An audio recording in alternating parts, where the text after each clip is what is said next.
which is the life of a righteous man. Ang buhay na mananampalataya.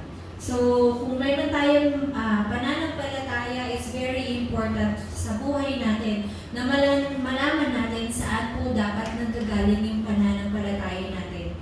Sino, ano, at saan tayo sumasampalataya.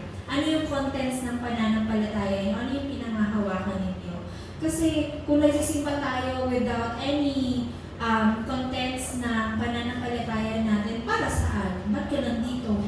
Diba? Bakit ka nauupo sa simbahan? Para saan yung buhay natin? Kung walang nilalaman yung mismong ating pananampalataya. So in the first place, kung wala pong contents yan, ibig sabihin wala pong pananampalataya, di ba? So, katulad nga ng binasa natin, hindi ko na uulitin, bakit nga po ba binigay sa atin yung gospel? Bakit po ba binigay sa atin ang mabuting balita? So, very clear, binigay sa atin yung mabuting balita kasi napakadaming problema. Di ba? Ang daming problema sa mundo na hindi kayang masolusyonan ng tao. Di ba? So, lahat ng yan, isa yan sa mga dahilan kung bakit binigay sa atin ng Diyos yung gospel. Pero ang pinaka-importante sa lahat is yung ma-resolve yung fundamental problem. Ano po ba yung tinatawag na fundamental problem o pinagmulan ng lahat ng klase ng problema? Yung mga nasa baba, problem, conflicts, crisis, yun yung everyday natin na-experience. Yan yung mga pinagdadaanan natin araw-araw, pero lahat ng yan may pinanggagalingan pala. Yun pala ay nagmumula dun sa tinatawag na fundamental problem na kung saan tayo ay tinatawag na anak ng Diablo dahil sa ating original na kasalanan. Tayo ay napahiwalay sa Diyos. That is the reason why kung bakit tayo nakakaranas ng iba't ibang klase ng problema. And believe me, hindi lang po tayo nakakaranas nito kung hindi ang buong mundo.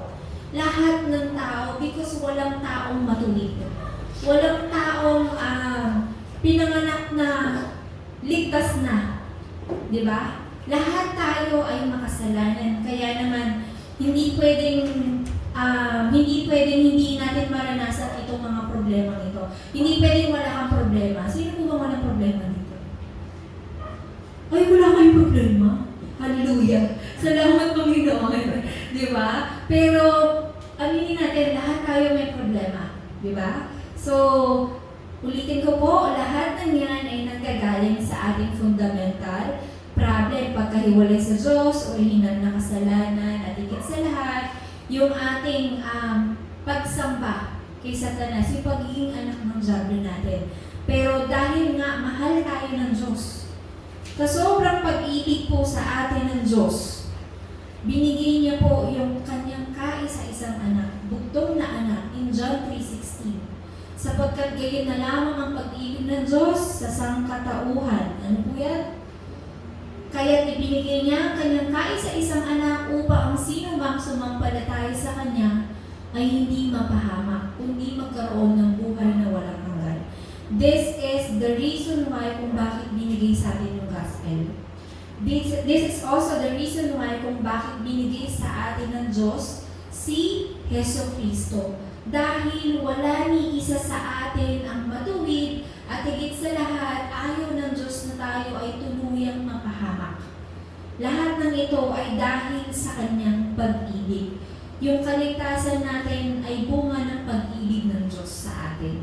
So, bakit binigay sa atin yung gospel? Kasi kailangan natin ng sandata sa pakikipaglaban sa napakaraming problema sa mundong ito, most especially our fundamental problem and Satan. In 2 Corinthians 10:4-5, hindi ko na po dyan nilagay. If you, would you mind opening your Bible po?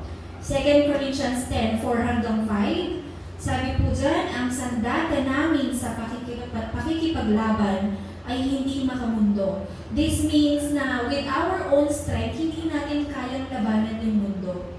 Even Satan, hindi natin kayang labanan.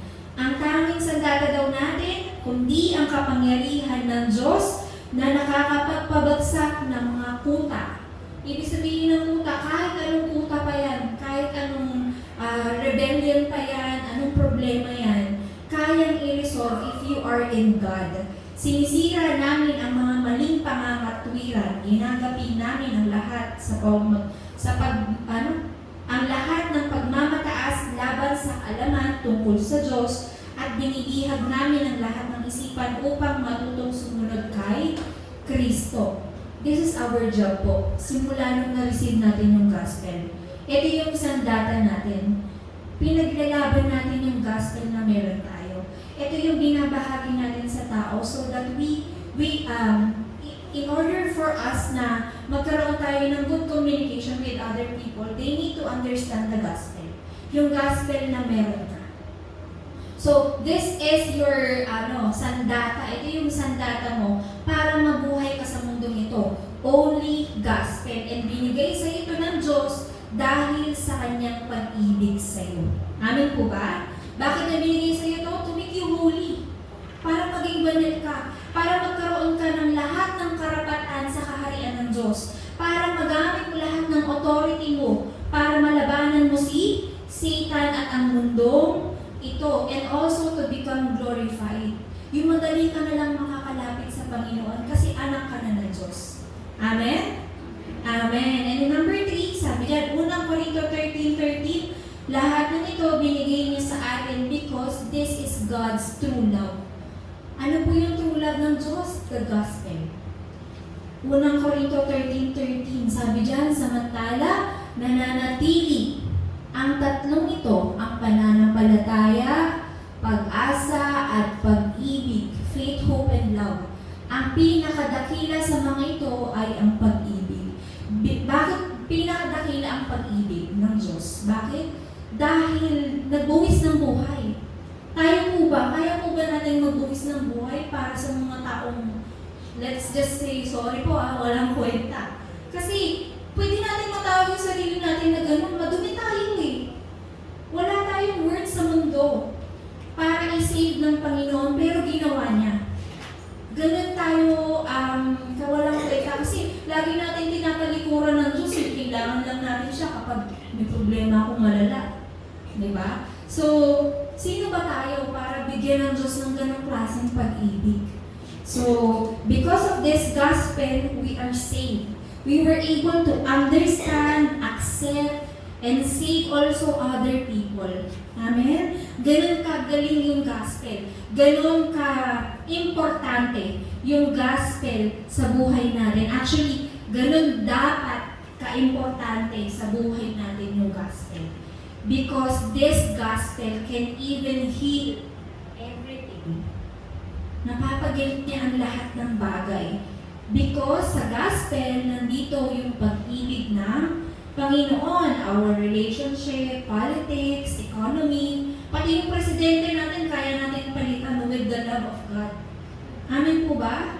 Amen. Because tanging mga anak ng Diyos lamang ang kayang pakinggan ng Panginoon. Ang nais pakinggan ng Panginoon. Kaya, manalangin kayo, unlimited yan. Walang bayad. Lahat ng authority nasa inyo. So, this gospel is given to you para makita si Kristo sa buhay mo. Para makita itong gospel sa buhay mo, dahil sa pamamagitan ni Kristo, dito magmumula yung pananampalataya na tinatawag natin. So, hindi natin masasabi na may pananampalataya ako if you don't have Christ. So, again, tinanggap niyo na po ba si Kristo? Yeah. Nasaan po si Kristo? Yes, nandiyan na. So, memorize na natin. Ibig sabihin, you have faith. Nasa si Kristo, meron kang pananampalataya. Kung meron kang Kristo sa buhay mo, dapat mamuhay ka ng may pananampalataya. Buhay ng mananampalataya. Dahil ang pananampalataya nito ay pangako ng Diyos na dapat mabuhay tayo ng matuwid. Amen po ba? Amen. So if we have faith, it makes us holy. Sa pamamagitan ng pagiging banal natin, we can overcome any problems. We can overcome everything. Amen? In the name of Jesus Christ. So that is the gospel. And what else? What is gospel? Number 1 sa main message natin, para mas malinaw sa atin, ano nga ba ang gospel? Ulit-ulit, bakit bakit ba kailangan natin malaman tong gospel na to? Diba? Bakit gano'n na lamang ba siya ka-importante? Ang gospel, so, is also called good news o mabuting balita. Sinabi sa Roma chapter 1, verse 1, mula kay Pablo na isang lingkod ni Kristo Jesus, tinawag upang maging, ano yan? Apostol, at hinirang upang mangaral ng magandang balita ng Diyos. Ibig sabihin, the gospel is about good news. Mabuting balita na mula sa Diyos. Kaya ganun siya ka-importante. Ikalawa, balik ka doon. Ang gospel ay patungkol din po sa mga propeta. Yung mga propeta, mga alagad ng Diyos. Yung mga ginawa nila na nagtagumpay sila, o yung mga buhay ng mga propeta na nagtagumpay dahil sa paniniwala kay Kristo. So, isa yung witness, di ba? Sila ay na-witness nila yung kapangyarihan ng Diyos na dapat nating tularan, dapat nating gayahin, dapat nating tignan bilang mga modelo para ito yung lagi nating ginagawa. Kaya ganun ka-importante yung gospel kasi dito itinuturo kung paano tayo mamumuhay everyday. Amen. Napakaraming character sa Bible na pwede niyo pong tignan at tularan. Pwede niyo ihalin tulad sa buhay ninyo kung paano sila nagtagumpay by holding on to this gospel. And verse 3 hanggang 4, tungkol sa kanyang anak, ang ating Panginoong Hesukristo. The gospel is about Jesus Christ, His death and resurrection. Ganun lamang kadali. Binuod na natin yung gospel. Gospel is the Bible. So, ano ulit patungkol po? Ang Biblia po ay patungkol sa Panginoon, sa mga gawa ng mga propeta na naniniwala kay Kristo, patungkol kay Kristo na tumapos ng lahat ng ating problema, namatay at muling nabuhay. Ganun lang kasimple yung Biblia. Hindi na natin kailangan gawing complicated. So, through this gospel, dito pinatunayan ng banal na spirito na siya ay anak ng Diyos sa pamamagitan ng isang makapangyarihang gawa ang kanyang muling pagkabuhay. So, lahat ng ebidensya po, makikita nyo dun sa gospel, the Bible. So, kung babasahin natin yung everyday, I think magiging enough na yan para masustain natin yung ating pananampalataya araw-araw. Yung pananampalataya, hindi po yan, hindi po yan, ang tag dito, permanent. Minsan nawawala yan, lalo na kapag nadigisip ka. Kaya kailangan everyday na susustain mo siya. Kumakain ka ng salita ng Diyos, katulad ng katawan nyo na kumakain. Ako po, lately, nung nabuntis po ako, ilang beses na ako kumain sa isang araw. Kasi konti-konti lang ako kumakain mamaya. Pag hindi ako kumain sa tamang oras, mamaya nahihilo na ako, nanginginig na ako. Ganun siya kasi dalawa na kami kumakain eh. So ganun din po tayo.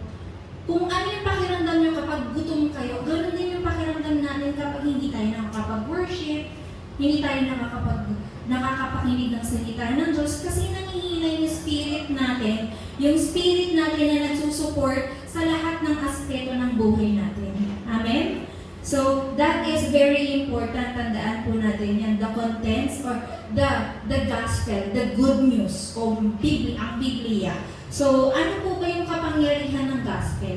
What is the power of the gospel? Bakit kailangan nating malaman at enjoyin yung gospel na ito sa buhay natin? Because this gospel has, salvation. Ito yung nagbibigay ng kaligtasan. Dito ipinapaliwanag, ipinapakita, itinuturo kung saan nagmumula yung kaligtasan. Tayo po, saan po ba tayo natuto? Yes, sinabi sa atin ng pastor namin, pero lahat ng yan nanggaling din po sa gospel, sa Bible. And parang buhay yung kapalit para lang maisulat yung Biblia na yan. Imagine si Pablo, ilang weeks na natin pinag-uusapan si Pablo, napakalaking ambag niya sa Biblia, sa New Testament. Halos siya lahat yung nagsulat nun. And because of that, meron tayo ngayong ini-enjoy na mga ebidensya kung paano kumilos ang Diyos sa buhay ng mga tao noon. ng panahon ni Heso Kristo. That is the power of the gospel. Nakapagbibigay ng kaligtasan. Ikalawa, nakapagbibigay ng pagpapala ng trono ng Diyos. Dito natin nalalaman kung ano yung kapangyarihan ng trono ng Diyos. Ito yung answer of 9 settings. Hindi ko na nilagay dyan, napakahaba nun. I think na-message na po natin yun before sa 393 prayer. So, nandun po yun. Ano po ba yung 9 settings? 3 transcendences, 3 lives, 3 unprecedented answers. So, to make it short, isa-summary ko po sa inyo. Ang ibig sabihin po nun, tayo ay dapat mamuhay sa loob po ng pagpapala ng Diyos. Ito yung pagkakaroon natin ng ma-restore natin sa buhay natin yung Garden of Eden, ma-restore natin yung sarili, yung imahe ng Diyos sa buhay natin, ma-enjoy natin yung lahat ng pagpapala ng Diyos araw-araw. So, ito lang po yung pinaka-key point po na dapat malaman natin kapag tayo ay nagbabasa, ini-enjoy yung gospel. Amen po ba? Lahat ng pagpapala ay maaari niyo pong makamtan through this gospel. So, ganun ka-importante itong gospel na ito. And it can also save the 3 ages. Yung past, present, and future, kaya nitong pagalingan. Kung yung past natin hindi pa magaling, i-continue mo lang yung buhay mo ngayon, for sure. Mapapagaling nito yung mga scars mo. Meron pa po ba kayong scars na every time pag bumabalik, nasasaktan kayo, minsan nadideceive kayo because of this. So maybe this is the time na kailangan nyo panghawakan lalo yung gospel. Kailangan nyo panghawakan itong gospel nito because this can heal everything sa buhay ninyo. Kasi kapag hindi nyo yan na-heal, mahihirapan kayo dun sa future. Amen po ba? What is the future? Tomorrow. Diba? So, kailangan natin enjoyin yung power na gospel. So, next po, ano naman po yung contents ng gospel? What is the contents of the gospel? Very simple. Romans 1:17. God's righteousness is Christ. The contents gospel is yung katuwiran ng Panginoon, si Kristo. Patungkol lamang kay Kristo. Tandaan po natin, ulitin ko po, ang gospel po ay patungkol po sa katuwiran ni Kristo. If we have Christ, then tayo din ay tatawagin ng Diyos na mga righteous. Paano po ba maging righteous? Wala actually po sa ating matuwid. Simula ng pinanganak tayo, hindi tayo matuwid. Akala mo wala kang kasalanan, pero hindi ka pa nabubuhay sa mundong ito, makasalanan ka na. So, ganun ka-importante na ma-restore natin sa buhay natin itong salvation na to. Dahil dito, kapag tayo ay tinawag na ng Diyos na righteous, we can become we can have all the blessings na meron ng Panginoon.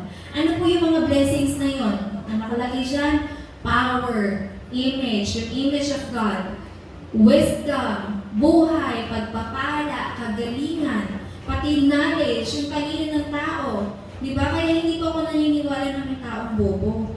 Diba? Wala lang pananampalataya, wala lang pagsunod. Kasi lahat ng talino nanggagaling sa Panginoon. And who is that po? Only Christ. Because Christ is God's righteousness. Ibig sabihin ng God's righteousness, lahat nasa Kanya ibinigay kay Kristo. So kung nasa inyo si Kristo, lahat ng yan ay nasa inyo. Amen po ba? Imagine niyo lately, tignan niyo yung mga remnants natin na pumapasok na sa top. Diba? Kasi namumuhay na sila sa loob ng gospel. Minsan matigas ang ulo, pero yes. Pero dito, pinagpapatuloy nila yung buhay nila sa loob ng simbahan, sa loob ng gospel, unti-unti nagbabago. So, pinagpapala kayo ng Diyos ng wisdom, ng knowledge, and next na dyan, yung marami pang blessing. So, kasi ginagamit ng Diyos yung buhay ninyo para maipakita na itong tao to, namumuhay to para kay Kristo. Kasi yun yung goal ng buhay natin. Maipakita sa buong mundo na nabuhay ako para kay Kristo. Amen? Yan. Nabubuhay po ba kayo para kay Kristo? Amen. If yes, then God is very glad po sa mga buhay ninyo. So, tandaan lang po natin palagi na ang mamuhay para kay Kristo, ang tanging resulta nito, walang iba po ay itong Gawa 2024. Tingnan nga natin sa Gawa 2024, nilagay ko yata dyan. Diba? Ayan. Subalit walang halaga sa akin ang aking buhay, magawa ko lamang ang aking tungkulin at matapos ang gawain tinanggap ko mula sa Panginoong Hesus, ang pagpapahayag ng magandang balita tungkol sa kagandahang loob ng Diyos para sa tao. Amen. Ito dapat po yung laging nagiging result ng buhay natin. Yung magiging matagumpay ako dahil kailangan kong ipahayag ang patungkol kay Jesucristo. Amen. So, last week, I remember yung message ni Pastor Mark. Sa PL Moon, may mga na-encounter siya mga student. Most of them, ang gusto lang nila, makagraduate and to become successful. Diba? Pero tayo mga anak ng Diyos, hindi po. Ang goal natin, yes, maging successful. Pero, kailangan magamit yung buhay natin for the sake of the gospel. Amen po ba? Amen. So, ito yung pinaka-goal ng buhay natin, yung maihayag natin na tanging si Jesucristo ang tunay na Panginoon at tunay na pagpapala pananampalataya ng buong mundo. So, next, balik ka. Ayan, contents of the gospel and ano yung mga dapat nating tandaan? Remember the exact covenant. Actually, mahaba yan. Pinaisip ko na lang. Ang haba-haba niya. Diba? Ito lang yung pinakatandaan ninyo. Yan lang. Acts 1:1, 1:3, and 1:8. That is the most important contents of the gospel. I mean, yan yung pinaka-importanteng dapat ng panghawakan bukod dito. Bukod dito sa confession ng Matthew 16:16 and John 19:30. That is the most important. Bakit? Sa Acts 1:1, it talks about only Jesus Christ. That Jesus is the Christ. Only Christ. Amen? And in Acts 1:3, ano pong sabi dyan? Only the kingdom of God. Na kailangan natin malaman ang patungkol sa kaharian ng Diyos. Because sa loob ng kaharian ng Diyos, kapag nalaman natin ito, darkness collapses. Nawawasak natin yung kapangyarihan ng Diablo. Nawawasak natin yung kadiliman. Higit sa lahat, na mobilize natin yung mga anghel, napapakilos natin yung mga anghel. If you enjoy the kingdom of God. And most especially, bababa sa inyo ang kaharian ng Diyos. Kapag nangyari yun, kikilos po ang banal na Espiritu, Acts 1:8. So, if you remember, ganyan yung nangyari sa mga early church members. Naniwala sila kay Kristo, Acts 1:1. Kaya bumaba sa kanila ang kaharian ng Diyos, Acts 1:3. And Acts 1:8, kumilos ang banal na Espiritu. After they pray, concentrately, after nilang magtipon-tipon, nanalangin ng may pagtutok lamang kay Kristo, lahat ng yan naganap sa buhay nila. So what if kaya gawin po natin yun, no? Gawin kaya natin yun sa buhay natin. Magulat kayo, bababa talaga sa inyo yung banal na Espiritu, huwag kayong matatakot. Diba? So, I mean, ganun ka-powerful po ang gospel. Ito yung mga dapat nating tandaan sa buhay natin bilang mga righteous man. Mga righteous po ba kayo? Then, dapat memorize nyo to. Amen po ba? Ine-enjoy nyo dapat ito. So, wala nang iba. Ganun lamang po kadali. So, lahat ng yan ibinigay sa inyo ng Diyos para ma-enjoy nyo si Jesucristo at ang kanyang katuwiran. So, nais ng Diyos kasi na gawin kayong mga saksi niya, kaya naman ibinigay niya ang lahat sa inyo. So, let's hold on to the ultimate mission ng mga gospel holder. Ano po ba yung ultimate mission natin? Yung Gawa 2024. Binasa na natin yan kanina. So, ito yung dapat nating maging goal sa buhay natin. Lahat ng gagawin ko para sa ikalalaganap ng mabuting balita. So, let's only confess bilang mga saksi ni Kristo. Ayan. Let's only confess and decide. Basahin nyo nga po.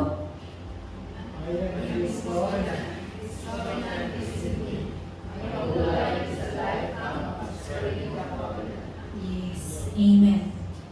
I am in this covenant. This covenant is in me. My whole life is a life camp of spreading the covenant. Sino po ba yung covenant? Yes, alam niya na. Ganun lang po kasimple. So, mahirap po bang mag-decide na gawin natin to? Mahirap po ba? Na if the Holy Spirit is in you, ura-urada yan. Gagawin natin yan. Magiging mga saksi tayo. Ang goal natin ay maging tunay na saksi ng covenant na ito. Ng covenant ni Kristo. So for our conclusion, 3 concentration. Ito yung dapat natin gawin, maging routine natin. Magkaroon tayo ng 3 concentration. Napakadali lang, morning, day, and night. Ito yung gagawin natin. Sa umaga, you have to build the partisan sa buhay mo. Ano natin yung gagawin? You have to meditate the word. Kasi dito, kailangan natin mag-gain ng power. Bakit po kayo natutulog? To gain strength. Pag-gising nyo, magawa nyo yung mga dapat nyo gawin sa umaga. Tama po ba? So same thing, for us na magkaroon ng spiritual strength ng buhay natin, na tutulong sa lahat ng aspeto ng buhay natin, we need this new power na nanggagaling po sa gospel lamang. Second, sa umaga, since we have this new power, dito nagkakaroon tayo ng prayer camp every day. Sa labas, sa loob ng bahay, may mga insidente na nangyayari dyan, may mga bagay na nangyayari na i-encounter natin. So, lahat ng bagay na makikita nyo, maririnig nyo, ginagawa ninyo, ilagay ninyo sa loob ng inyong panalangin. Gawin nyo itong prayer topic. And after nun, makikita ninyo, ma-organize nyo sa gabi na, ito pala yung naganap. Naganap sa panalangin ko. Nagkakaroon kayo ng reorganization camp. Ibig sabihin ito, nagkakaroon tayo ng answer. Nagiging malinaw yung answer mula sa salita, pinanghawakan natin ng umaga pa lang. Pero kami po mga pastor, we always do this every night. Sa gabi pa lang. Para pagising mo, ready ka na. Konting prayer na lang. Diba? Kasi mas peaceful sa gabi eh. Sa umaga, ang dami mo nang maririnig eh. Tama po ba? Yung iba naman, I heard, ginagawa nila ito sa CR. Kasi tahimik. Diba? Kung saan kayo komportable, just 5 minutes of your time and you will have the 25 hours of God. Amin po ba? Ibig sabihin nito, sobra-sobrang pagkilos ng Panginoon sa buhay ninyo, mararanasan ninyo. Kapag nangyari itong 3 bagay na ito sa buhay ninyo, you will receive these 3 settings. Ano po itong 3 settings? Platform, watchtower, antenna. This is the time na gagamitin kayo ng Diyos to save the 2, 3, 7, and 5,000 tribes. Sabi ni Pastor Ray nung nakaraan, pwede kayo magsimula sa 2. Tapos pag may 2 na, 3 naman. Tapos add ulit, 7 ulit. So, sa pamamagitan nun, nung 2 tao na yun, 3 tao na yun, 7 tao na yun, yung mga tao na yung malay, pumunta ng ibang bansa, di nasimulan mo na yung 5,000 tribes. Diba? So, ganun kadali, diba, Brother Zernel? Diba? So, simulan mo na yan. Ayan, so, next, watchtower.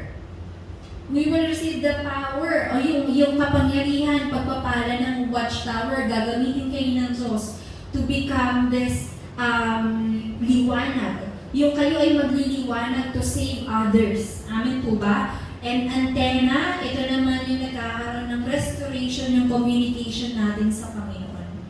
Nare-restore. Kumbaga parang lumilinaw na yung wifi signal natin sa Diyos. Nakaka-connect na tayo sa Kanya. Amen po ba? Amen. So kung mahina, hindi kayo makagamit ng mga apps, ng mga ano sa buhay ninyo, baka walang signal. Anong kailangan nyo gawin? I-restore po ninyo yung buhay ninyo. Restore your wifi sa Panginoon. Amen? And 3, answer. Yung mga problema natin, nagiging kasagutan and magiging enjoyment na natin. For sure. Yung kumaga, mako-confess mo na, Lord, salamat sa problema na to. Di ba? Kadalasan kasi confession natin, ano ba yan? May problema na naman. ba? Hindi ko na kaya. But, since kayo ay anak ng Diyos, you receive this gospel, may enjoy niyo na pati ang problema. Amen? And kung mga conflict sa buhay ninyo, it will become renewal sa buhay ninyo. Blessing of renewal. And crisis, magiging opportunity. Mabubuksan ang mga pintuan ng oportunidad sa buhay ninyo. Because you are enjoying this gospel. Amen? So sana po tayo ay mamuhay na mga matuwid at mananampalataya. Yung pananampalataya na may nilalaman ng patungkol lamang kay Hesus Kristo at sa gospel. Amen po ba? Amen. Kaya sabihin mo sa katabi mo, maging matuwid ka. Baka kailangan ng reminder eh. Baka kailangan natin ng reminder eh. Lately kasi medyo parang ano tayo eh. Baluktot na eh. Pabaluktot na naman tayo. So gumising-gising tayo. Gisingin mo yung mga pananampalataya ng katabi mo. It's a reminder for us dun sa mission natin na nabubuhay tayo para lang sa gospel. Amen po ba? Amen. Palakpakan natin ng Diyos. Tayo po yung manalangin. Let's pray. Dakilang Diyos Ama, makapangyarihan sa lahat, maraming salamat po. Because of this gospel, we receive salvation. We restore everything. We restore our identity and authority. Kaya lubos kami nagpapasalamat, Panginoon, that because of this, we can also save others and heal everything in the name of Jesus Christ, Panginoon. We also pray to you, Panginoon, na pagpalain niyo po ang aming simbahan na patuloy na panghawakan lamang this contents of the gospel that only Jesus is the Christ. Naway ito ay mag-reflect at mag-manifest sa aming mga buhay so that our life will be a walking church na pinoproclaim lamang si Kristo na siyang tumapos sa lahat ng aming problema. Maraming salamat po, Panginoon. Ikaw ang aming maging Panginoon palagi. In Jesus Christ's name we pray. Amen.